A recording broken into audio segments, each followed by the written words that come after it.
Dave Sears. How you doing, brother? Hey, John. Hey, how's Well, it going? welcome to the Unfair Fight. I appreciate you taking time to chat. I know we just got to catch up in Tampa recently, which was a blast. It was great seeing you again. It's been a long time. Yeah, it has. So, Too long. So first off, to introduce you, Dave Sears, former commander of Navy SEAL Team 6 unit, um, managing partner and co-founder of Zunis Global. And I'll let you introduce a little bit about, kind of the mission of that company. You guys do some absolutely great critical thinking, leadership work. You're also a frequent national security commentator on a variety of news programs, including Cavuto, correct? Yep. There's a whole bunch on Fox News, Fox Business, CBSN, and a couple other programs that are now kind of direct to air on YouTube and things like that. That is fantastic. And recent new author. I know a lot of you SEALs all write books. Not a lot of us right. NSA guys don't write books, but sorry, I had to give you a little crap. But it's a fantastic read and something I was really, kind of excited to talk to you about today. But maybe before we get into it, I'd love to kind of find out, like, first off, how'd you get into the insane career that you were in? How'd you find yourself there? What was your history, background? And kind of walk through how that transition's been from, being an operator, an elite operator, kind of moving back in the commercial world and working with companies and businesses. Because as you know, like, focus of really this episode is kind of building a high performance organization, and really you coming from SEAL Team 6 represent the pointy tip of high performance. And I think you guys have a lot of lessons learned from the business world that'd be really applicable. Yeah, absolutely. And that was a large intent of the book too, was to take pieces that aren't accessible to everybody who's been in the SEAL teams and transfer those over to people who aren't going to have those experiences so that they can learn from the things that we've learned and how do they apply those in business and life for themselves as well. So my story kind of begins, I was in a corporate, my dad was a corporate guy. He had military, he signed up for the draft, or prior to the draft, he signed up during the Vietnam War, went off to, joined the Navy, went off to the Mediterranean. So he could choose his destiny instead of being like smart move. That was exactly it. So he kept most of the Viet Cong out of the Mediterranean during that war. And, there was he didn't have any problem with the VC in the Med. So he did his thing in the Navy, went off, got the GI Bill. He came from a really, really poor family. So, got the GI Bill, paid his way through college, and he went into the corporate world. And he ended up making his way up from salesman to a general elected officer of Motorola Incorporated, which at the time, by the time he had gotten out, it was still a really large powerhouse in the communications industry and just starting to get into the cell phone industry. So we moved around a little bit because of that. My probably formative years were all in Pennsylvania, and then junior high and beyond was in Colorado. So I was always kind of an outdoors guy, always into physical things. I was scuba diving at, as early as I could, mountain climbing, skiing, just always running around in the woods. And I always had this affinity towards special operations. I'd read military books like everybody else and spy novels, grew up with all that. And I was looking for, hey, what am I going to do for college? Where do I want to go? Well, my dad said, look, the military is a great place to grow up and figure out kind of where you want to go. And at the same time, you could pay for school, get them, I got a scholarship through ROTC, and off I went to the Navy. While you're there, at Boston College, right? Am I remembering that? Boston University. Boston University. Oh, very cool. A little more downtown. Yeah, exactly. Yeah. BU and BC. How many guys go from like ROTC into special operations? I felt like that's kind of not the normal path. It is not. There's not a lot. So most of them come from the academy, and then a small percentage come from ROTC. So you get a lot of these guys that are going to apply, and it's a pretty competitive process getting there. So yeah, I can't imagine, especially as an officer, there's just not that many. It can be extremely competitive. So what happens is you get an exposure to all the different facets of the Navy, and your junior year, you're going to choose to apply to one portion or another. So you get an experience with the submarine corps. You get an experience with the Marine Corps. You get an experience with the surface warfare. You get experience with special operations. And then junior year, you apply and decide which one you want. Well, I kind of knew I didn't want to be part of regular anything. Right. I was going to, the original intent was serve my 4 years that I owe them and then move on to corporate world or finance or something else after that. And then I met a guy who was, so I was looking at going diver or EOD because I didn't have Oh, okay. 2020 vision. So I kind of made this assumption that we can talk about later is, these assumptions start to turn into facts in your head. And I made this assumption that I couldn't get into SEAL teams because I didn't have 2020 vision. I figured these guys are, the pinnacle. They must have perfect vision. Right. So lo and behold, I meet this SEAL, and he is there going to Harvard Med. He had just gotten out, and his stepbrother is my roommate. And so we start hanging out and partying a little bit. And he's like, "Why aren't you going into the SEAL teams?" I'm like, "Well, I don't have 2020. He's like, "You're an idiot. You don't need 2020. You need to have, 2040, 2070. And I'm like, "Oh, I got that." So that was it. Then I was on this path to try and get into the SEAL teams.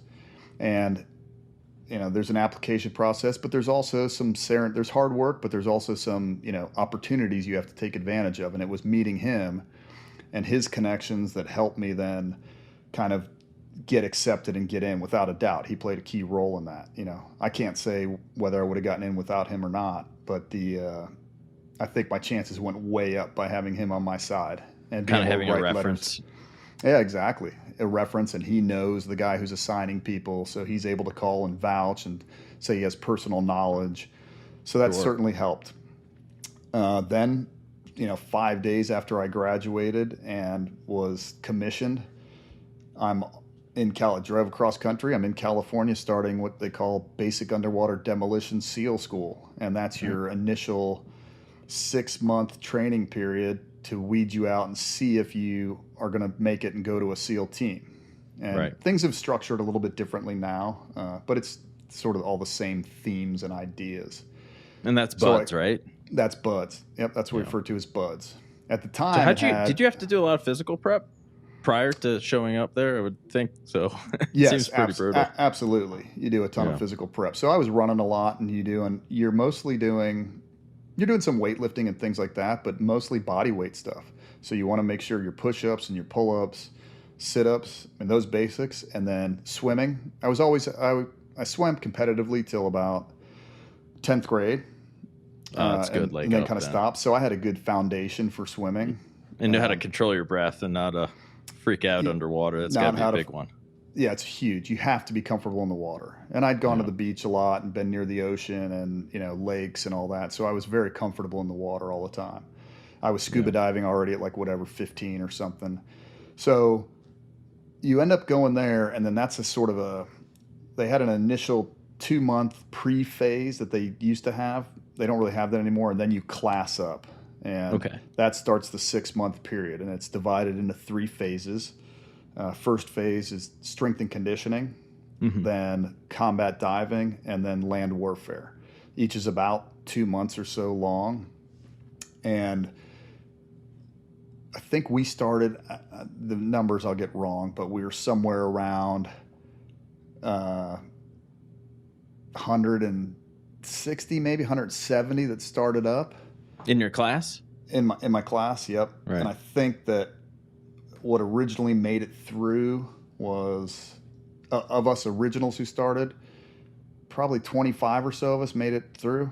I think we graduated with around 34 people. What can happen is you can people get hurt in one phase and they roll back and they don't have to start everything over. That's got to be brutal if you're at the end of a phase and then you got to start over just mentally.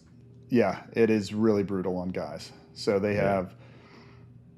Yeah, it can be very, very hard. And it's either you used to fail things, you got 2 tries at everything, and you're tested weekly on physical, you're tested weekly on mental, and you're tested weekly on a skill.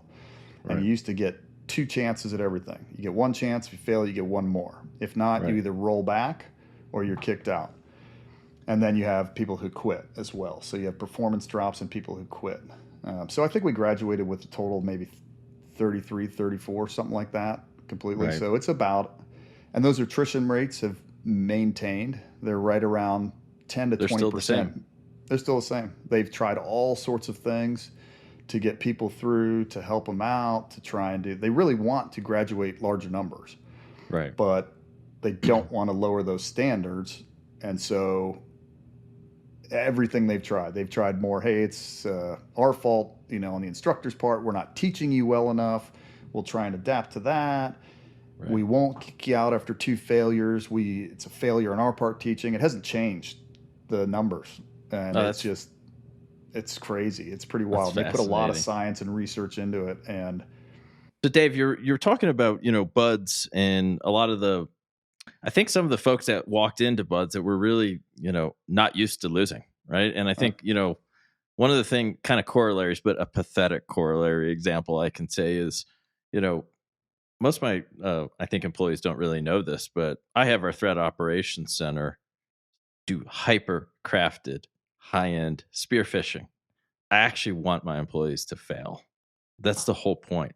I want even the smartest ones to fail, because the point is education at the end of the day and getting used to it. And one of the things that when I joined, kind of University of Maryland, was playing sports, I'll never forget my first coach. Like the first day he told me, get comfortable being uncomfortable, and embrace that mindset. And, I think, just talk to me a little bit about, kind of the business lesson learned you get out of going through something like that and seeing hyper performers run into adversity and how they handle it, and how you could kind of relate that to the business world. yeah, absolutely. And that's really what distinguishes your hyper performers, is they have to run into adversity.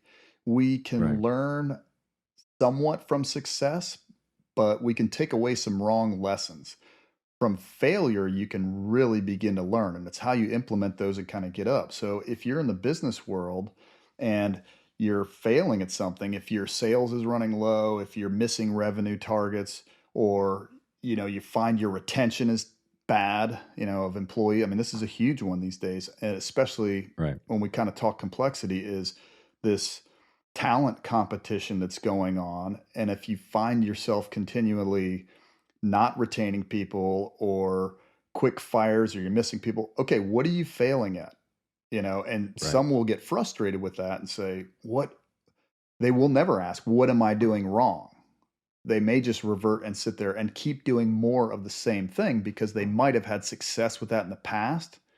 And so they're Right. not learning the lessons of failure. They look for, it's not me. They don't take an accountability to it. Something else Right. is wrong. I'll just keep doing what I know worked in the past. I'll go off of my successes.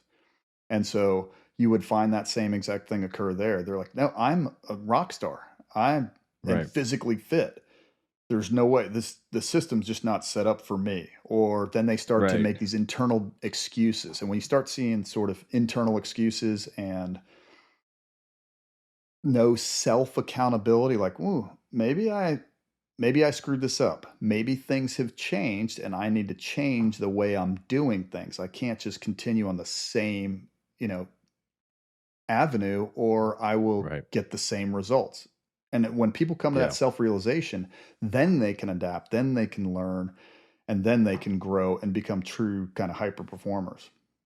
I have to think some of the elite athletes that entered into buds but struggled were probably kicking some butt on the physical segments. And that was probably for the instructors, like, I'm going to make your life hell now. And if they're not smart enough to realize, like, you can't win this one, dum dum, you got to fight through it. I have to think like that. That right there is part of selection, It, right? absolutely, it's part of it, because you're going to take, Yeah. everybody has a weakness. So what they want to do is find where that weakness is and start chinking, pinging away at that chink in the armor, so that you Right. grow a stronger armor. And if you Yep. can't take that, or if they expose too many weaknesses, then you're out. You'll either quit or you'll get performance dropped, and there's such a variety of things that we have to do, whether it's swimming, dealing with the cold, dealing with the heat. You Right. have mental challenges. Some of the guys come from, they have, high school degrees, and then they're introduced to dive physics. And so they may struggle with that and go, okay, Right. I don't need to know this. I'm a high school guy. I'm a grunt, you know, Right. Well, they do need to know it. And so they have to overcome that piece. Some guys may be able to run super fast, but they're not comfortable in the water. Other guys are Hmm. strong as shit and can do push-ups and dips and pull-ups to the end of time, but they can't run fast. Or Right. they can't climb on an obstacle course. So you're And going their to be endurance is poor. the, Isn't that like such a secret of elite athletes? And I was fell victim to. I just love lifting weights and did way too much of it in college for sport that it didn't make a lot of sense. yeah. But the reality is, it actually can hinder you. You know, you really need to be that kind of super body weight rock star with some strength and conditioning training, strength training on top of that. But that can give you longevity. I mean, it's really critical part of kind of elite human performance, I think. It is. It's, and this Yeah. is in the book, there's a lot of themes that kind of underlie everything. And one of those is building a foundation. And you need Right. a physical foundation and a mental foundation. And those have to be very general foundations. So you want to be good as many things as you can, sort of a polymath renaissance man in terms of Mm. intellectual, but in the same physically. So you want to be this all around athlete because you're going to be called on to do lots of different things. Now, Right.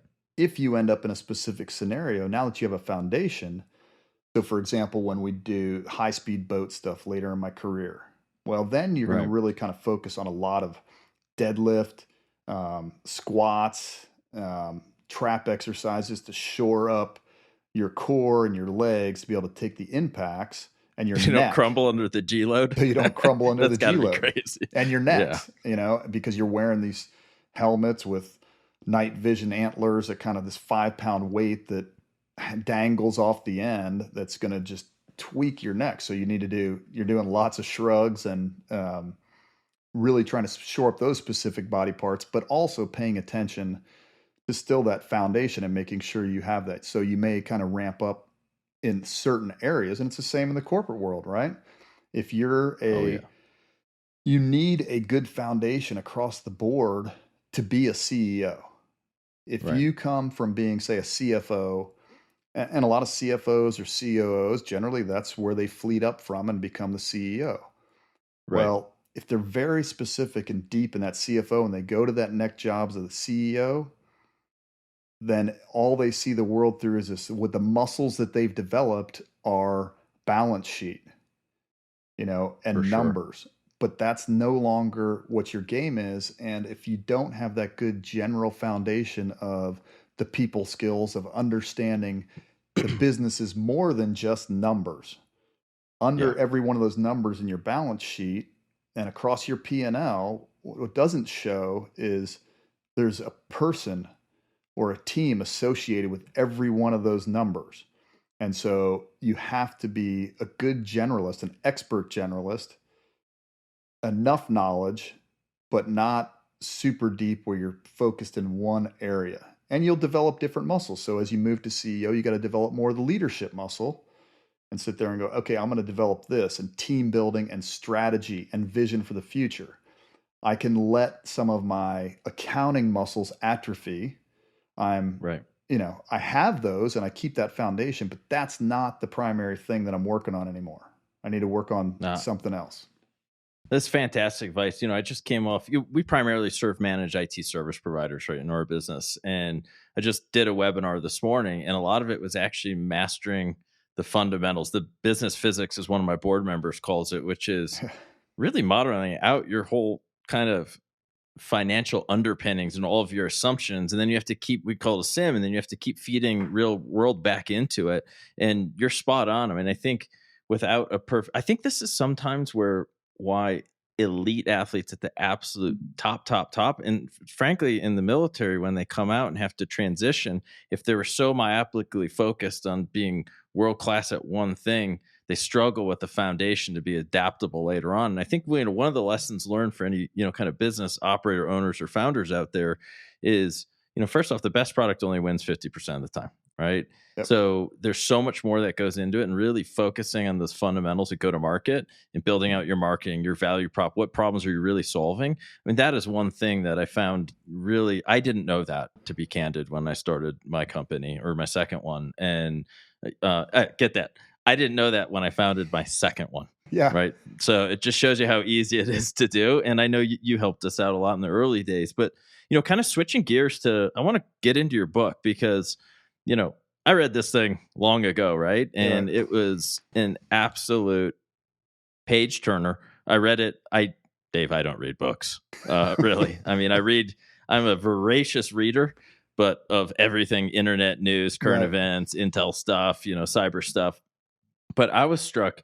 Basically, the premise of your book, Smarter, Not Harder, I know you can get it on Amazon and a whole bunch of other places, is really taking 17 maxims that you guys always used in the teams, giving kind of real world examples and then tying it to like life or business. And, my first question for you really is, there's 17 of those. I have a really specific ones that I loved from the book. Which one did you think was single-handedly the most useful and applicable to kind of day-to-day life and really running a high performance, life or organization? Yeah, I think I that know it's tough because they're all different. it is tough. They're all different and they apply, but kind of, and one of the most famous saying really associated with the SEAL teams probably is the only easy day was yesterday.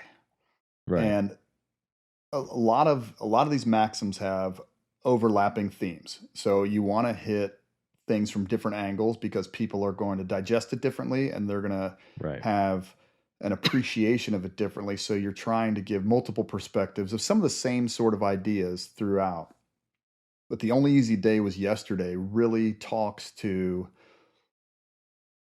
the idea that you said, you have to get comfortable being uncomfortable. That's how we grow.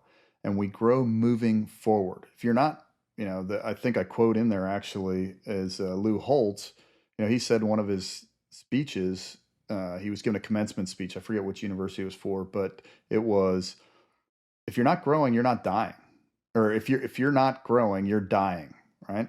So you have to constantly challenge yourself. And then the things that are in the past, you're going to learn from them, use them as context, but then you're moving forward. They are in the past. And this is what people often, I see it with PTSD in the military. I see it in business of once somebody gets a big failure or they have a problem or a big success, they can't let go of that. And you're like, you're only as good as what you did now. I don't care what you did yesterday. That really doesn't factor into it. It might give you a little bit, but what are you doing right now and what are you doing to move forward? You could have had the biggest sale of the year, last quarter. What are you doing for me this quarter? Are you getting complacent or are you still growing? And so, and on the negative side, if you've screwed something up, if you had a failure, can you leave that behind? Or is that a trauma that weighs you down forever? So once you kind of say to yourself, and these things are meant to be sort of cues and heuristics to put you in a mental space. So you could say, hey, the only easy day was yesterday, right? That means I have challenges going forward. I look forward to those challenges. That's how I'm going to grow. It's not a burden. It's not a bad thing that the only easy day was yesterday. It's a good thing. It's a good thing to grow, accept new challenges. This is why we're alive and what we're trying to do. And leave the past in the past. Learn from it, but don't let it, you cannot change it. So move forward. I think that is a fantastic example. I think one thing, I'll tell you, like one issue I had in sports is, when you do something wrong, you have to learn from it. But the thing I wasn't good at, and I think the most elite clutch performers, and whether it's an athlete or operator, like when you're in a jam and you need to perform, is having a short-term memory about the negative stuff. I struggled with that. I kind of dwelled on it and get more pissed. And then, that was something I've always learned in business is like, or I took that from sports, brought it into business and said, you know what, you got to always be a little bit uncomfortable. As soon as you're comfortable, though, all the warning bells, if you're a founder, CEO, or if you're in sales, should actually go off. Like that's actually a problem because now you're in the phase of dying, you're not progressing forward. And so, no, I love that one. So one, I have some of the ones I picked that I really like that I wanted to ask you about. So you have one, speed, surprise, violence of action. we have a lot of corollary examples that aren't nearly as cool and sexy as yours in cyber, and doing like active response operations, which is speed, surprise, and what we can't have violence of action with nerdy packets and shutting things off, but it's decisiveness of action. I mean, talk to me about this kind of maxim, and how you apply that to kind of life and winning, because I mean, really, in running a business, a big part of what you're trying to do is really win, more often than you lose. It is, yeah. And you have to remember too, like I said, it's not a fair fight. It's an unfair fight because you're playing an infinity game. There's not a end scoreboard that gets you to win. You're in it to grow and stay in it and not get knocked out of the game. There's so many people playing a finite game that they look at it like quarter to quarter, or whatever, even sometimes year to year. That's the wrong comparison. You're in this for the long haul and playing the infinite game, right? So the idea behind speed, surprise, and violence of action is this is one of our maxims for hitting a target. We want to come fast, hard, and where you least expect us. As I translate this over into life and business, speed, it's sort of speed, surprise, violence of action rolls off the tongue nicely, right? But it needs to be kind of broken down a little bit more to translate to life and business. And speed is really the wrong term. It's what we're really talking about is velocity. Because even if you're countering an attack or doing whatever, because velocity has a vector component to it, speed doesn't. So you can do a lot of things very rapidly, like say a car engine. The cylinders can be turning at whatever, 10,000 RPM. There's a lot of speed happening in that closed system. But until you put that car in gear, you're not generating any velocity. It's not going anywhere. So this is what companies often confuse, is they see a lot of work going on, or people working down low. They're doing a lot of work, lots of things. But how are those things contributing to you going in the direction you want? It's the same as you counter threat networks and things like that. You want to make sure you have a direction that you're doing it. You just don't want to start doing things, right? They should have a velocity, a vector component, a purpose to them. Why am I going in this direction? What am I doing? Okay, and then you want to do that as rapidly as possible. The surprise piece is all about creativity. What are you doing different than your competitors or than your adversaries? What creativity do you have in there? If you're doing the same thing as them, then they're able to counter it. You need to look at, what are some new methods? How can I introduce innovation to this? How can I introduce new ideas? What's going to be something that hasn't been done before? What's going to catch my opponent or my adversary or my competitor off balance? And so that's the surprise piece, is creativity. And then the violence of action is just simply, instead of violence, it's a commitment to action. Once you start acting, you're committed to that action. You're taking in feedback to make sure your velocity, your vector component's still on the right track, but you have to go all in at that point. And as you evaluate, but you're all in. It's, how do you get hurt in sports? If people have played sports, especially contact sports, if you go half-assed, you're going to get hurt. It's actually the same non-contact sports. Let's take skiing, for example. If you're timid and you're really worried about each move, one, you're not going to be fast. And two, you're probably more likely to get hurt instead of just going full committing to it. That doesn't mean you're wild and you don't have the velocity, the vector of where you're going. So it's not out of control, but it's once you're going, you are committed to that path and that action, and you go wholeheartedly towards it, Yeah. There's no question, Dave. Like, I race cars for fun just because my body's wrecked and I can't play sports. I want to compete in something. And there's an awesome quote by Ayrton Senna, this former Formula One driver, unfortunately, that passed away years ago. And he talks about like the gap, and when you see the gap, you got to go for it. And if you're not, you're not a racing car driver. And I think the surprise element also, like in our cyber world, is really key. We believe very strongly in the defender side. Haven't been on offense for so long. Right. When you're on defense, the one thing you really have to try and operate with is like an information asymmetry advantage, and then some surprise like tactics and procedures that you can employ when you have this information. Because it's very much, when you're on the receiving end of an attack, there's no like global warning system Right. that this attack's coming inbound. It's very much like a virtual ambush. And so you really kind of have to, understand kind of your situation. And this maybe leads to the next one, which is kind of a cool one. I like that. I don't think a lot of people know what this means, which is get off the X.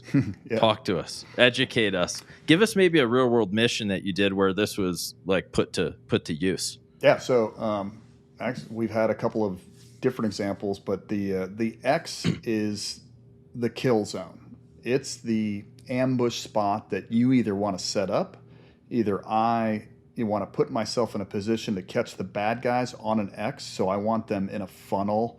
The X, and we'll go into this a little bit more, but it's the area where it's very difficult to get out of, where I've got you sort of trapped, and that's where I want to hit you at the most advantageous point. On the other side, you don't want to get caught on the X. So there's places where you can get caught in disadvantaged positions, and the way you need to get off of that, you don't stay in that area and fight. So the first thing you want to do is change whatever you're doing to a domain, to an area, to a physical area, to a virtual area that you can get off of that X, get out of that kill zone.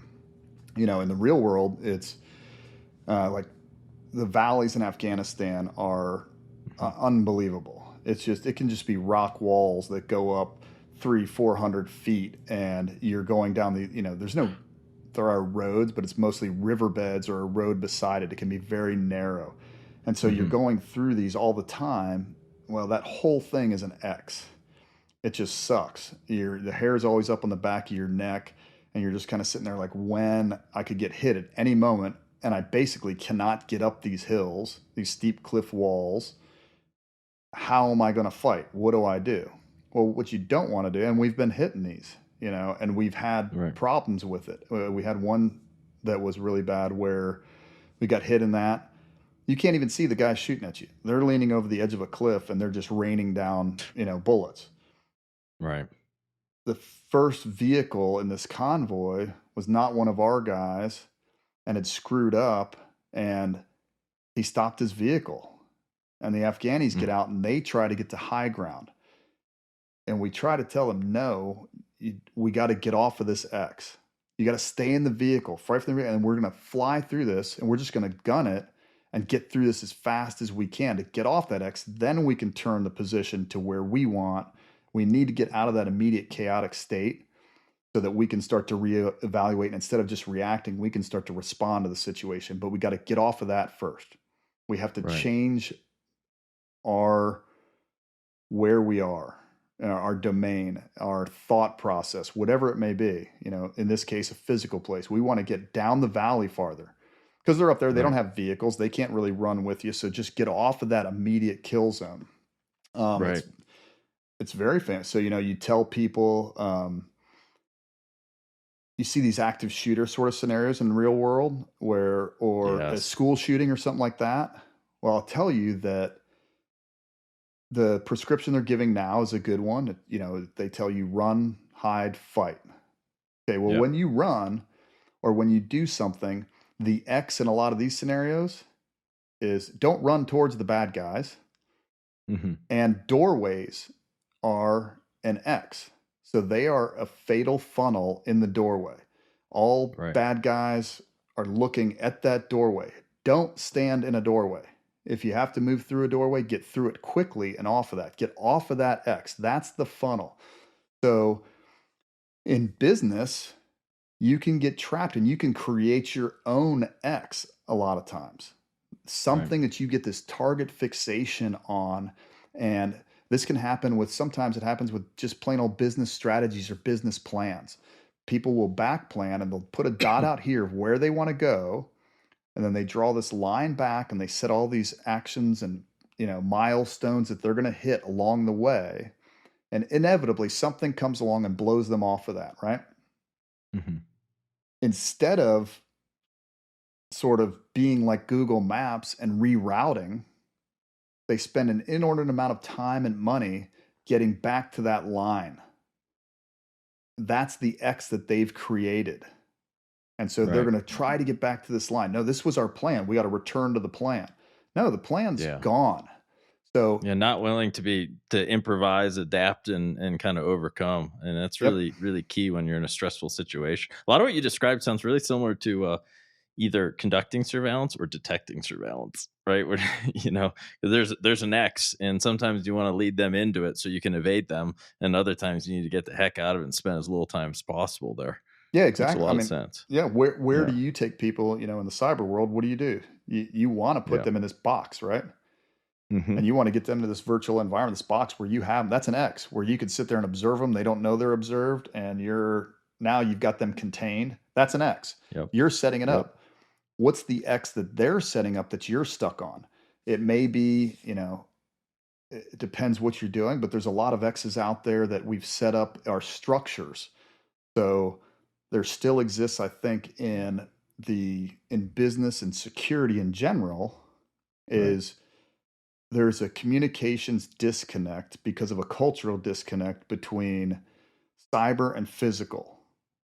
And those two realms, with the change in technologies we have, are intertwined now. They're part and parcel these days. Yeah. And if you've created this structure that's an X for you, that's not getting those two components to talk, your security officer and your whatever, your CISO or something, your information security officer and your physical security officer or whatever, if they're not talking and they're not intermeshed, that's an X that you've created that's exploitable, that you're trapped in. And so you keep wondering why, what's happening? Well, do something different. You have to change that. You have to change your mindset that these two, my passcode readers on my doors, my biometrics, my cards that I scan, those are linked now. So your physical security is linked to your cyber security. And I think there's still a lot of businesses out there that have not made that realization. They've created their own X that they're stuck on. And you touched on something, at least in our cybersecurity world, that is actually really nuanced that a lot of people don't talk about enough. And it's that merging of physical security systems that have been ITified. They're on your network. They're tied to your Windows domain. I think this is when you look at attacks like the NotPetya attack that, it was a Russian worm that just went wild and hit Maersk and all these other companies. Well, or like the Sony attack, when you merge these two systems and you get them attacked, guess what? They take both sides down. I mean, people are hopping over the turnstiles at Maersk from what I heard when that attack went down. And that's an important part to separate those two worlds so that you can live to fight another day if it ends up in a boom event. So no, that's a fantastic, I think, maxim that is super applicable, because in business, I mean, this happens all the time. Right. And, the one, I swear, I think this is my favorite one, just because I use it with my kids. My kids are ski racers and there's a lot of gear and they always screw something up or they forget bolts for their chin bar and, nonsense like that. But this applies to business and life massively. And this one is 2 is 1, 1 is none. Describe that one, maybe a real world example, and then we can kind of apply it to our professional lives. Yeah, so we have two, there's 2 real world examples that go through the SEAL teams. Is you have the physical example and a planning example. So this exists in both spaces. In the physical example, we don't go, you identify what are kind of critical elements that you're going to need to complete the mission that you're going on.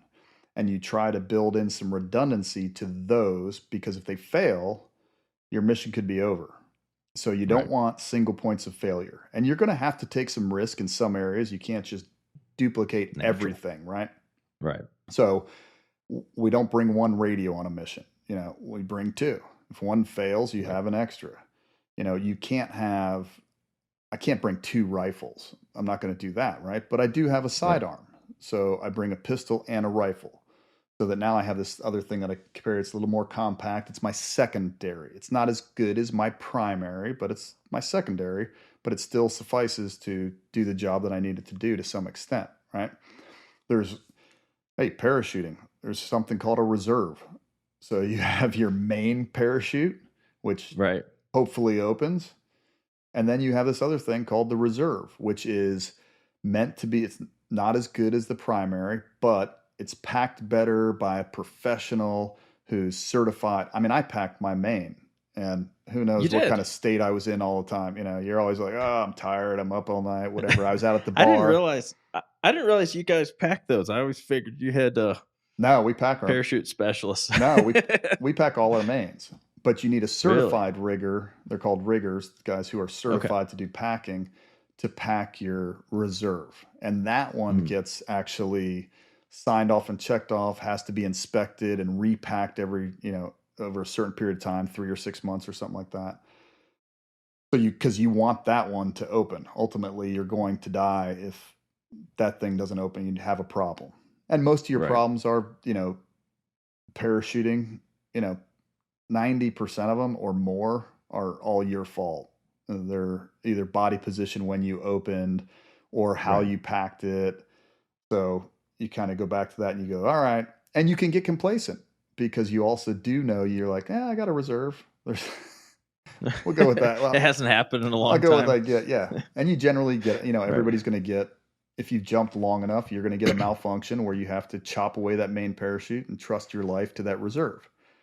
So those are kind of that's physical gotta be a things. Stomach dropping event. It if is. You have to chop that away. That's gotta feel like a roller coaster. Yeah, I've had to do it 3 times, and you're always kind of like. I think my first one was on a mass jump, so like 50 people out in the air at night with full combat equipment on. Night vision, heavy. Everything else, rifle on you. You're carrying an 80-pound pack between your legs, and mine failed. It was due to body position. I was in a bad body position when I pulled my main parachute, and this thing wrapped over this. You have this pilot chute that comes out and that helps suck the rest of it out. That helps suck the rest of it out, and that wrapped around the main, and so it created this.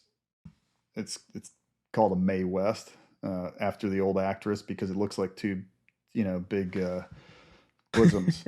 As you look up in the sky, and it's just not very controllable, and it can dive and bounce. And so it's not high speed anymore, but you're falling pretty quick and you're not going to be able to control that. And you're going to smash the ground pretty hard. So you got to cut that away. Especially all that weight. You're going to break something. Oh yeah. If not die. Yep. So you got to cut that away. So I sat there and just looked at it and was like, this is great. Love this. And, at night, nonetheless, chopped it away, landed right on the X where we're supposed to land with everybody else. Went over to the instructors, said, hey, I saw my parachute go over the highway over there. My main, they're like, what? They freaked out more than I did. I'm like, what? It's over. Oh, really? The only easy day was yesterday. That's in the past that I had to pull that thing. I got to learn. That's a good one to have a short-term memory on, considering jumping is kind of part of your game. You do. You have to have a short-term memory. You're like, okay, why did that screw up? Okay, learn from that. My body position was bad. Most likely that's what I think happened. So learn from that the next time, get back up and do it again. That thing's gone. Some people can't get over those type of things. The other example is in the intangible world, is in planning. So we always want to what if things. You want to look at what's my secondary plan? What's my tertiary plan? What if this were to happen? And those don't always have to be written down, but you want to have at least a discussion over them, so that you have multiple mental models in your head, so that you're not caught by surprise. So you have a secondary plan that, okay, if this happens, I'm going to go here. If this happens, I'm going to go here. If the primary plan works, good. That's all well and good. But same thing, 2 is 1, 1 is none. You want to consider alternatives and what do I do if something goes wrong, or if something goes a track from my primary plan, because it almost always will. I think it was Mike Tyson what did he say? Something like, everybody's got a plan until they get punched in the face. Punched in the face. Exactly. Yeah, that's a good one. That's a great one. You know, right? I always think of this one for business. A couple things, and this is maybe a maxim, that it's really important to me. Early is on time. Why?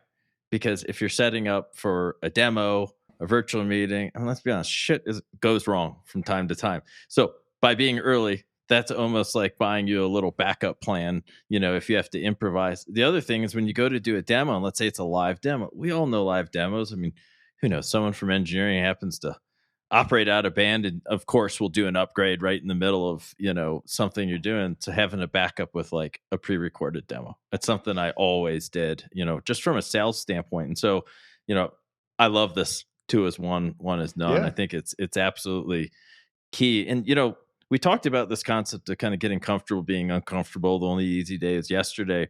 There's one in there that on the surface feels like badass and manly, and this is what BMFs do, is pain is weakness leaving the body. I think we all have probably a much different take on this one, and I'll relate this one to business when you're kind of done, because I kind of have a take on it. But talk to me about that one, because I think that one's really nuanced, and I think it's probably the most for I think elite professionals. I think some people really misinterpret pain is weakness leaving the body. Talk to me about it. I think they do too. All of these maxims have not just easily accessible literal meanings up front. They're much deeper, right. And you got to look a little bit deeper. And when we hear, that was always preached into us. Pain is weakness leaving the body. That's not by any means a SEAL team saying. I'm sure it's long before the right. SEAL teams through whatever right. crowd. And right. I wanted to be more nuanced with it and tell people, especially in, I'll get into this into today's mental health sort of environment that we see with veterans and things like that. But it exists in business too, burnout. Pain is pain. Pain is harmful to you, and it is not helping you grow. It's holding you back.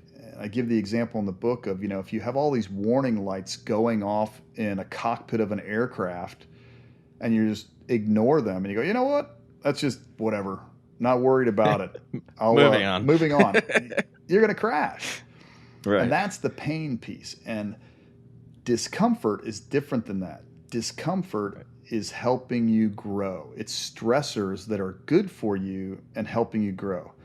And it's very hard for people to differentiate when pain, pushing through pain, depending on your circumstances, is not a good thing. It's going to set you back. You are going to pay for that at some point. And a lot of times when that receipt comes due, it's with interest that carries for a long time. And so, I know you have it, and I know I have it. It stinks physically. It's terrible. It's terrible. Yeah. And athletes do this. Yeah. They're taking the short term and saying, "Hey, I'm going to do this," because it's very hard for us as human beings to visualize the long term. And say, well, my reward right now, I'm trying to win this game. And so, hell yeah, hit me up with cortisone, put that shot in my shoulder. I'll keep going on. I'll get the win for the team. Right. Then 6 years later, 10 years later, when you're retired, you're having your shoulder reconstructed for the fourth time. And you're like, you can't lift your arm above your head or, pick up your child. You're going, damn, was that worth it? And so there's a risk calculus in there as well. If you're a high school athlete, it's not there. And I see some of these, coaches push these kids to these limits that you're like, the amount of kids that are going to go on to play Division I ball, much less the pros is extremely small. Do not sacrifice their later. I know a lot of, high school friends that I have that played high school football that aren't stars that are screwed up. They have knee problems just from that. Some of the training at the high school level. It's unbelievable. Now, maybe if you're making, you're on a $10 million a year contract, you've made some agreement that says, pieces of my body, I am sacrificing this for later on. Oh, what you signed up for, I think, if you get to the pro level, and this is almost an anti-maxim on the surface, right? It's almost actually, recognizing, like, I'll give you a real world example. I still remember my sophomore year of college. I got mono somehow like an idiot, but got sick. I lost 15 pounds, right? And as soon as I was like not sick anymore, I went and competed and immediately tore my labrum in my shoulder. Yep. Had to have shoulder surgery, was practicing left-handed for half the freaking season. I mean, it was really dumb. And I think in business, you know, the real takeaway I have for this one is sometimes you have to push through pain. Okay. We all know if the objective is that important, but if it becomes a habit, if you're grinding your employees so many hours a day that they're going to burn out, if it's always an emergency, that is when you're an operator, business owner, this is when you pause and say, I've kind of effed up part of this operation. This is not a healthy, long-term, sustainable, growing operation that's going to make people kind of want to work. That being said, pushing hard where they're uncomfortable and it's hard work and you're getting great money for it when, let's be honest, we're not digging ditches, we're sitting behind computers. Like, that's okay. That's okay. You know, I always hate that work-life balance concept. It's like work-life management. You know what I mean? It is. Because you need both. You need that balance, but, you know, there's never perfect. Yeah, it's not a balance. It's not a scale where you can add one more, take away the exactly other. It. They're completely intertwined. It's sort of that Zen model, you know, the yin and the yang. They're totally intertwined. And it's where you need to differentiate. And this is in business, you know, is pain is not additive. It is going to hurt, and that bill's going to come due with interest. Discomfort is helping you grow. It's adding value to what you're doing. So if you are constantly on your employee, if you're burning your employees out and their family lives suck, or you see like this divorce rate go up, or you're not retaining people, guess what? You're inflicting pain. And one of the challenges is that the results of that pain often don't show up immediately. So the consequences are later. The interest due on the bill comes a year or two down the road, and people wonder what happened to their culture. You know, I do get concerned about a good example would be kind of how we've gone to all this remote work. Right. This can be, for some business, everything is very domain specific. So for some businesses, that can work to an extent. But you don't know the pain points that you're inserting in terms of what is this doing to your culture? What is this doing to your leadership? You know, how connected are your people and how are they able to innovate and be creative? Are you providing those opportunities? And the thing is that we're not going to see the results of this for a year or 2 years, and people are going to be surprised by it and go, I don't understand why we're not retaining people, or I don't understand why people are hopping companies all the time, or I don't understand why people aren't happy anymore, or because they're spending a ton of time alone at home. People are social interactions creatures, and you've established this, but it takes years to kind of ferment. And that pain is the same way. It reaches a boiling point. And then it reaches a boiling point, but we don't remember all the fermenting that happened. So we just kind of see it's like you said, the boiling point, right? It's the frog hopping in the water that's slowly going up. Who's totally comfortable, thinks he's in a hot tub for a while, and like, this is great, and all of a sudden he explodes, right? People need to remember, pain is not adding value. So if you see things, or you're doing things or implementing things that aren't adding value, those aren't good. Get rid of them. If it's discomfort and it's adding, that means it's adding value. You're growing strong. You know, you're doing push-ups. You're growing stronger. You may have to work long hours because it's going back into the company, and you're growing the company, and you're making a sweat equity investment if you're a beginner or a startup, or you're going through a challenging time and you got to work those extra hours, or you might have to take, some discomfort. We often don't take the discomfort on the positive side, where I put money back into my company to make sure that the people are taken care of. It may not look good on the balance sheet right now, but no. I'm going to make sure that these guys get a bonus, that they're rewarded, that I do a company retreat or whatever. Now I can look at it and go, that may be uncomfortable for the company, but it's going to help the company grow. The pain is coming from, no, I don't give a shit about my people, and they really don't care. And Oh, so, they bounce, and the cost to replace is brutal. I mean, yep, it's like I love the workout analogy, like having lactate, yeah, after a good workout. It doesn't feel great, and sometimes it can be pretty bad, but that's good discomfort that's going to result in growth. And some people, the whole ice bath concept. This is always yeah, fascinating. The there's an amazing podcast, by the way. I have like no ties to this at all. Never met the guy, but it's called Andrew Huberman. yep. Right? He's out I of watch it. I think Stanford, right? And he's just like a human performance specialist. And one thing that's really fascinating is like you work out really hard, you have a crazy practice, you're sore, boom, right in the ice bath. It's actually wrong. Yeah, You need to actually give it about 8-12 hours before you go in the ice bath. You have to have it deal with, you don't want to just shut that discomfort off, because it's that inflammatory process that heals and grows. that's right. And you can calm it down later, but you got to deal with that discomfort for a little bit. So I know I know you have to go soon. So you just tell me when you're out of time, but maybe the last one that I think is, we're all good. Yeah, all right, we're good for a little bit. Flow smooth is fast. This is like the race car driver's maxim, obviously. Even though if you've ever ridden in one, it feels like the most violent event ever. It is, yeah. But it is kind of smooth, from the driver's perspective. Talk to me about that one. This one's a huge one, I think. Well, the interesting thing too is if you look at from the driver's perspective, it may be that way, but you can watch a car race and you can tell who's going fast. They Right. look smooth, and you can pick it out and you're like, whoa, that Right. front car out there, whoever it is this year, whether it's whatever, Max Verstappen or Lewis Hamilton, they look Or Charles Leclerc. smooth. Yeah. Charles Leclerc. Yep. Yeah. They look smooth. Watch a track and field event. Watch Usain Bolt run. He looks really smooth. I mean, he does not look like he's putting effort in those. And that comes The face from, is relaxed. it is. It's all relaxed. Yeah. You have this, Yeah.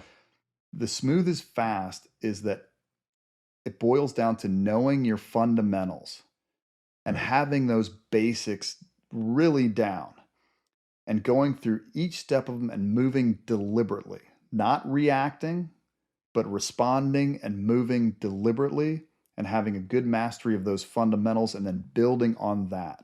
If you don't have, I was, when I was in college, I started out as an engineer, and you start out with like Calc 1, and I had a professor and I was pretty good at math, and I had a professor who didn't speak English, and you're in this, class of 250 people or something. Right. I was Big auditorium stuff. Yeah. I was like, this is useless. So I'll just teach to myself.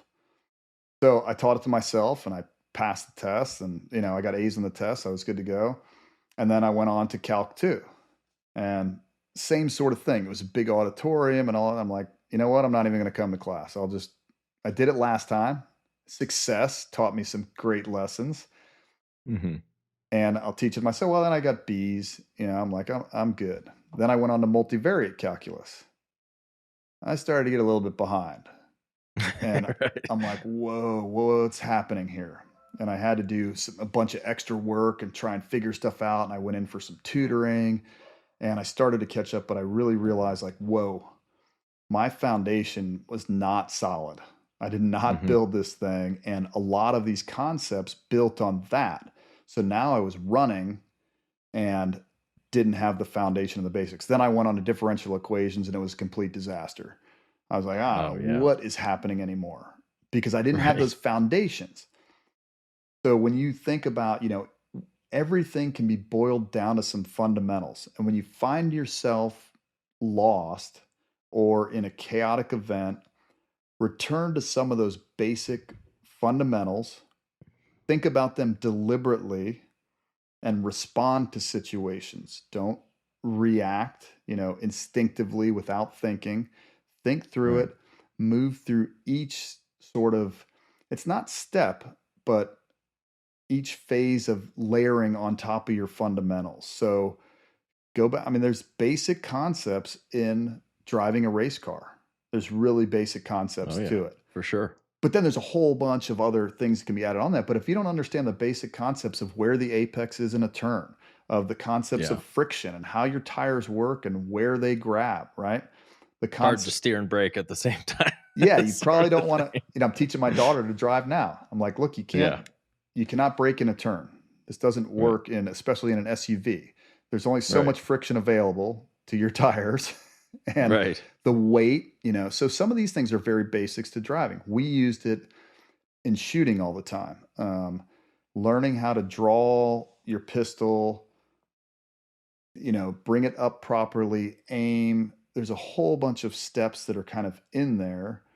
But when you kind of smoothly go through that and practice each piece and get it smoother and smoother, then you can increase the speed as you've mastered those basics. People will jump too far ahead and start to get fast without having a concept of the fundamentals.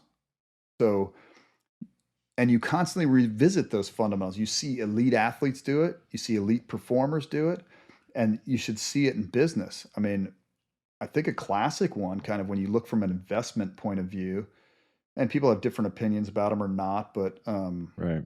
Warren Buffett and Charlie Munger, who run Berkshire Hathaway, they do a lot of complex stuff. They're making a lot of different investments. They're running a lot of different companies, but fundamentally, they kind of go back and look at those basics and go, what are the basics here? What are the fundamentals here? When I ultimately come down to it, I can have all this fluff and detail on the outside, but are you making a profit? Do you have, what is your revenue? Do you have any kind of a go-to-market strategy? What are the basic things that are you covering down on those? Then once you do that, then you can add, I mean, I guess, even though I'm not in the space that much, but I get the difference between what are features, what are bugs, things like that in this space that, now, what are the basics? The basics have to be working. Then you can start to put in features, and then you can start to develop. You can have the greatest, GUI or the graphic user interface and make it look. If there's nothing that's running underneath it, okay, good job. No, Dave, you're spot on, man. I mean, if you look at the most elite performers in the world, they're absolute masters of fundamentals. There's and I think there's been a bit of a challenge, and I think the reason so many startups fail is they race too far ahead. And sometimes it's the investment model where it's like you have to grow so fast, but the guys that did the investing didn't spend the time to. This is one thing I will tell you, my investors, I absolutely adore them. I consider them my coaches, actually. Right. And they're great because they push me. They always keep me uncomfortable, which is fantastic, but they really push to focus on the fundamentals, the business physics. Why is something working? Not just be okay that it's working. Right. Why is it working? Why is it repeatable? If something fails, don't just brush under the rug as a one-off. Like, learn from that. And I think that's one lesson to a lot of business owner operators is you really, really got to understand the fundamental kind of muscle movements of your business and master them and instrument them. Yep. So you have a feedback loop. And it's key. I see this in. This is a bleed over from the tech industry and especially the software industry is this concept of that existed for years. It was this concept of the minimum viable product. Right. Okay, that's an interesting concept and it does work for certain businesses, but it's bled over into other things. And you're like, look, you don't want to introduce the car engine as a minimum viable product. If you're bringing out, you're like, you can kill yourself before you get going. So software was unique because of beta testing and the ability to get things out there and have people kind of, a lot of it, you were building it as you were flying the plane. And that was acceptable in the software industry. People carry this to other business aspects or even other parts of their business in the software world and go, oh, well, let's just do the minimum viable product concept. And you're like, no, there's some things you need to be viable before they hit the shelf. Like, I don't want the airplane that's the minimum viable product. I'd like it to fly. I don't want the parachute that's the minimum viable product. No, this thing needs to get me to the ground. Like, not 70%, 100% would be good. So mastering those fundamentals and understanding the fundamentals of your domain and what you're in, and then also of maybe your functional area of expertise as well. And then you expand out from there, and always revisiting those and saying, hey, what do I have these down before I start building more house on my foundation? If you don't have that good foundation and you don't revisit it and shore it up, then it can crumble as well. So you're constant. I mean, like you said, the elite athletes, go watch some of these basketball players that are out, the top ones, Michael Jordan. These guys sat there, Steph Curry, and they'd shoot free throws after the game. Like they're sitting there still doing that. Okay, they're checking their elbow. Which way is it? I try and coach my son in baseball.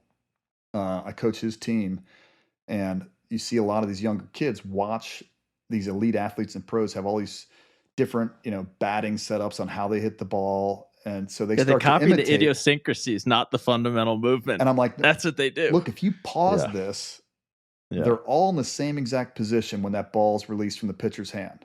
Oh, yeah. They're doing all these little things beforehand, but with very little variation, they've all got the same, they all return to the same spot right when they're ready to go. Then they're copying, like you said, the idiosyncrasies, the features of what they see, right? Not the underlying. They're missing that underlying fundamental.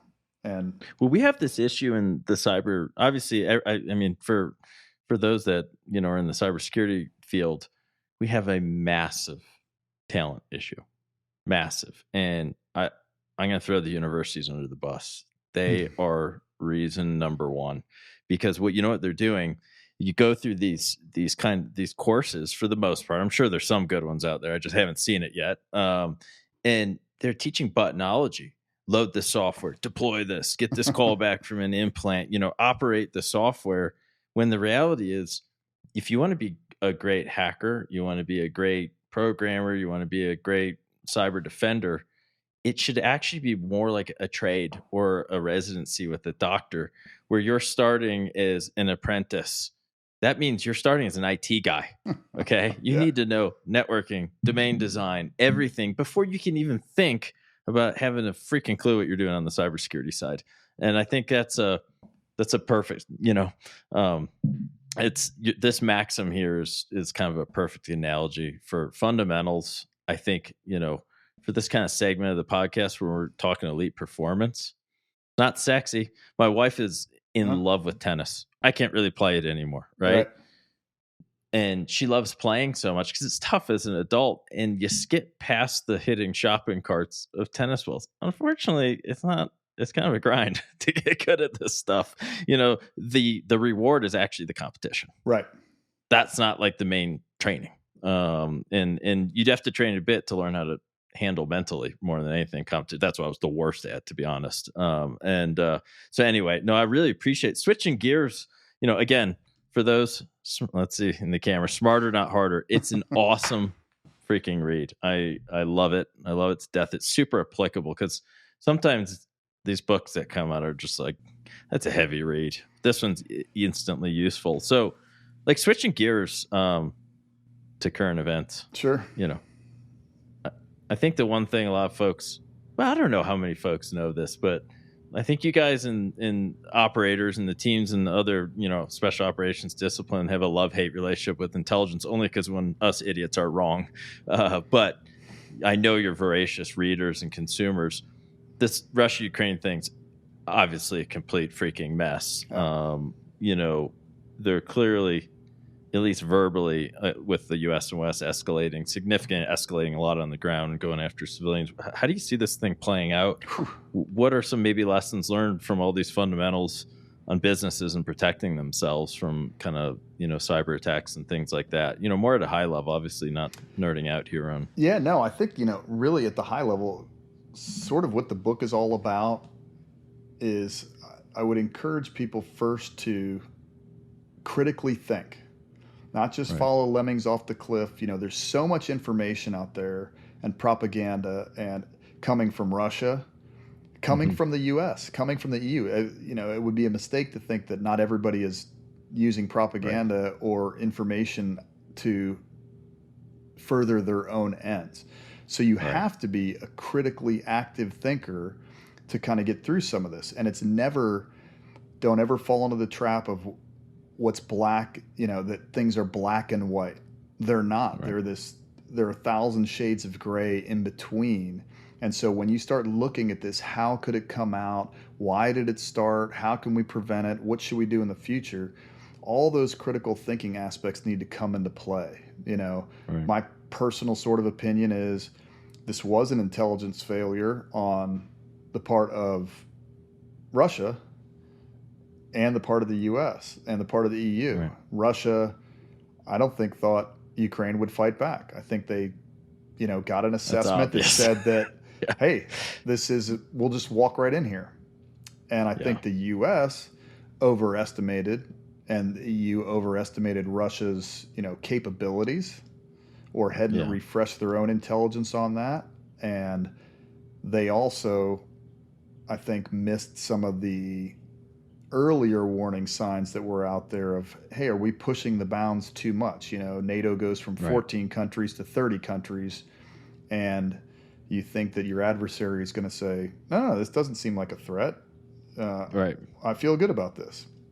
Especially an incredibly butthurt adversary over the Cold War who's never let go. Right. And you take that into account. So I think that, as you go, there's certain strategic places. Russia needs some sort of a warm water port. The only place they have that's really kind of ice-free is Kaliningrad. That's up kind of nestled between Lithuania and Poland in there, but it's not directly connected to Russia, although it's a Russian oblast or whatever you want to call it. That's the only sort of ice-free port that they have, but they can't directly get to it. They got to go through another country. So Crimea is extremely important to them. Sevastopol, if they have some place they can put ships, I think that then connecting to that, right now they only have a bridge that goes over to Crimea. So connecting the south and the Luhansk and Donbass regions in the southeast there are important to them. And there are a lot of Russian-speaking people in there that whether they were transplanted in there or they probably hate them now. So so what do they? Yeah. So I think that you could see one possible outcome, and this is again, 2 is 1, 1 is none. There's so many possible outcomes for the people that predict what's going to happen. Rather than predict what's going to happen, take a look at what would be the most consequential to me, what would have the greatest impact, and how do I prep for that or be resilient against that. And then all other outcomes are okay with me, or I know how to kind of look at them. I think, the worst possible outcome is, at the far end, they feel so threatened they're going to use some kind of nuclear weapon or go towards, and I think they would begin with some kind of tactical nuclear weapon. Okay, what is your response to that? How are you going to de-escalate from that and bring things back down so it doesn't go to strategic nuclear weapons? Now, that may be a very small probability, but the consequence is extremely high. So that's what we should be resilient against. Civilization changing. Right. Yeah. The cybersecurity concern would be laughable. Right. So it wouldn't even be a thing. And I don't even think the cybersecurity thing is, I don't think it's changed that much. It's always been a threat that's been out there. It's not new, and they've been in that space for a long time and doing all sorts of nefarious activities. Could they pick it up? Yes, but I think if you're unaware of those, it's not a it shouldn't be a big surprise right now to anybody. No, it shouldn't. Over the last 10 years. The antidote is fundamentals. Yeah, right. On the IT side, the IT hygiene, and having the one thing most people miss is an action arm. Yep. Something that can take action. Imagine if you had a fob and all you had was alarms when someone was attacking, you were trying to invade it and you didn't have a response. I mean, or you had just automated response. No, it just doesn't work most of the time. That's just the truth. No, that's exactly right. And for people who are, listening, we do, a forward operating base, or I'm on some little base in the middle of Afghanistan, and all I do is set up a bunch of tripwires and then I go to sleep. Yeah. And so, or I leave and I don't even stay there. So all that happens is the alarm bells go off and nobody responds. Nobody does anything. it's a fire alarm in your house with no fire department. You're like, Right. okay, that's awesome. Now what? Right. Get the bucket. So there are fundamentals out there they need to follow. So what, as we go forward, I think that you could see some negotiated solution. It would probably be optimal, would be that Russia retains some sort of the Donbass and Luhansk region all the way kind of down to Crimea to connect. Whether they keep part of Odessa or not will be interesting. I think this is why they're flattening Mariupol. Yeah, they're trying to. But you also have some pretty crazy battalions in there in Mariupol who are doing other things. Yeah. And Kiev can be just a distractor. So I doubt you could divide Kiev in half. That would be a weird thing to divide it at the river and have them kind of crazy. The Dnieper River becoming. I don't think anyone's going to go for that. No. But it's interesting. They are, you haven't seen a lot of, they're staying away from the central regions and just north of Odessa where all the wheat's produced. They know, they don't want this complete burn and pillage strategy because they need those resources too. So I don't think they want to totally destroy Odessa. That's where all these oil terminals come in. That's where a lot of the manufacturing's done. A lot of the wheat's grown there. So Putin is not insane. He hasn't lost his mind. He's fighting for his survival and Russia's survival at this point. I think it's mostly his. Mostly his. Well, it's, he believes he's fighting for Russia's, but he needs to have some sort of victory come out of this in order to stay in power in Russia. And I honestly Isn't Sun Tzu the golden bridge to retreat across at some point?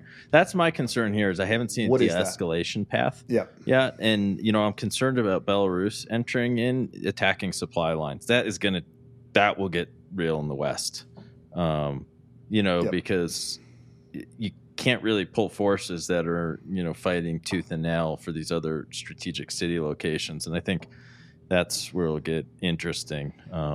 It's a terrible, horrific freaking situation. But I think for the those in the West that feel powerless other than, we can support money and everything else we can do, it's kind of like, I think the airplane analogy, if the cyber stuff does go off the rails, and I think there's been a lot of fear mongering about it, but at a minimum, let's just use this as an opportunity to get better, master the fundamentals, tighten up our infrastructure, exactly. And focus on making money. I mean, the reality is, what's the economy? Our businesses are probably, some of the businesses are probably the least vulnerable to the cyber stuff in relative terms when you compare it to our actual government and our utility grids and stuff like this. I worry about regional and local utilities and municipalities more than the big ones. I think the thing a lot of people think is there's all these nation state cyber capabilities and we just press a button and magic happens. It isn't like physics, just like, bomb makes it there, doesn't make there and blows up.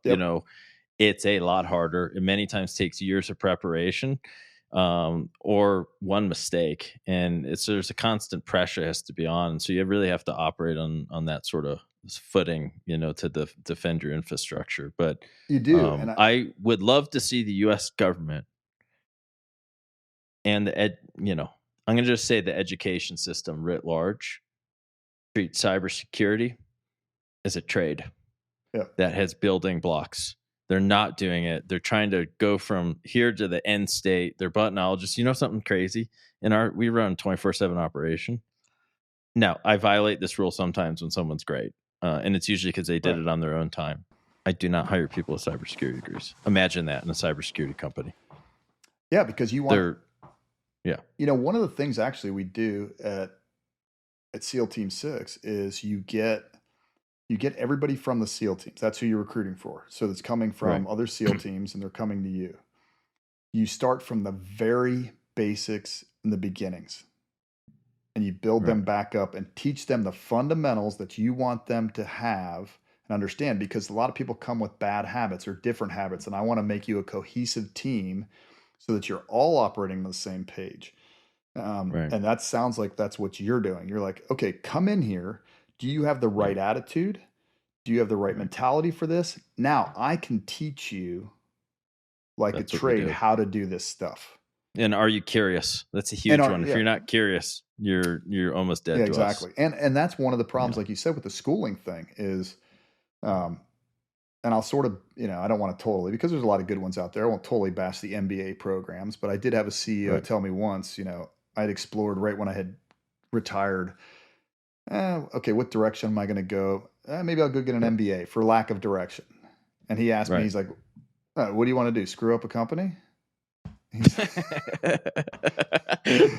And I'm like, classic response. And it's not, doesn't mean that all MBAs are bad, but it's very I know. similar. And what can Yeah. happen is they can come in with the overconfidence of having this piece of paper Yeah. and going, what I've learned theoretically or button pushing in the cyber world. No, John, you don't understand. This is how, Yeah. this is what I was taught here. And you're like, Right. okay. And I think there's a paradigm, there's an X that has been created around the cyber world. So when we talk, get off the X piece is, we look at it as we naturally translate it as a physical world, as if it's a house that we can lock the doors to. And so Right. that was the initial development of all these sort of perimeter defenses. I'll defend you sure. from getting in. And you're like, it's Yeah. not a house. There's so many ways in. Think of it like trying to defend from ants getting into your house. Right. They're getting in.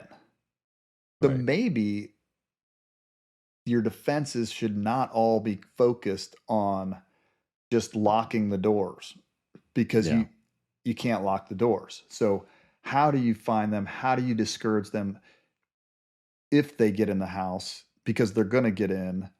What do I do with them in there? How do I find them quick enough that I can take out my can of Raid and be like, "Fonk," or we call it having an assume a breach mentality. And I'm not going to name any of these facilities, but if you've ever been in the most secure facilities where they have stuff inside them that everyone in the world would pay a sick amount of money for. Yep. There's battle stations within and 2 hours to get into said facility. Yeah. I mean, you got to operate with an assume a breach, and you have to have the decisive action when it happens. Yeah, exactly. And then once you start operating from that perspective, it becomes different. Not that I'm going to keep the ants out of my house, but I'm going to realize that they're going to get in. I'm going to kill them when they get in. And a lot of them I'm going to poison so that they carry that food back out of the house and poison the other ants. That's how I'm going to deal with it. Not try to put this bubble around my house. Yeah. I mean, that can be, you can have some basic preventive measures there. I think you want to lock your doors. You want to have doors and windows. You don't want to have everything open, but it's like you said, this assume the breach. And I don't think that that's necessarily the mentality. I think that we have, and that's not a great, a great metaphor either, because I think that that's the X we've created, as if the cyber realm is a house or a physical structure. Especially now with distributed cloud on-prem, you have remote workers, the boundaries go on in a lot of cases. So. They do. And you have, how much do you understand about social engineering and psychology, and what can I do to get, I don't have to get it. I got to go find the guy that goes and works in the server room and have him replace some blade. I just paid him. He's, you haven't encouraged your culture. You're pissing this dude off. His pain level's super high. He never sees his family. He's sick of sitting by himself in some server room in the middle of friggin', New Mexico. And he gets $10,000, replaces a blade, and you're done. Yep. Yeah, man. If you're not ready. So some of those understanding, that this has been our own creation of an X, and I'm sure you've got this experience too with, because of the work you've done overseas and with the people that you have there, you can see the results of the different education systems and how people are, and the competencies that right now, I'd venture to say the rest of the world is, or a good portions of it, are beating us in this space, that are producing people coming up that are the tradesmen, not with 4 different acronyms behind their name and certifications and all this stuff. Yeah, the certs to me, except for a few of them that are so practice based, are almost a negative. I mean, to be honest, I think you're right. I think one area what I find big picture, and then we can wrap this, is I I find when it comes to like true innovation of great new thoughts and turning it into a business, the United States is still the best in the world. Yeah. But when it comes to a lot of like the practitioners, the tradesmen in this game that are just world class and have deep fundamentals, there's a lot overseas. Why? Because they didn't have the money to just go pay $50,000 a year to go to university and come out with a cyber degree. They had to learn it themselves. Right.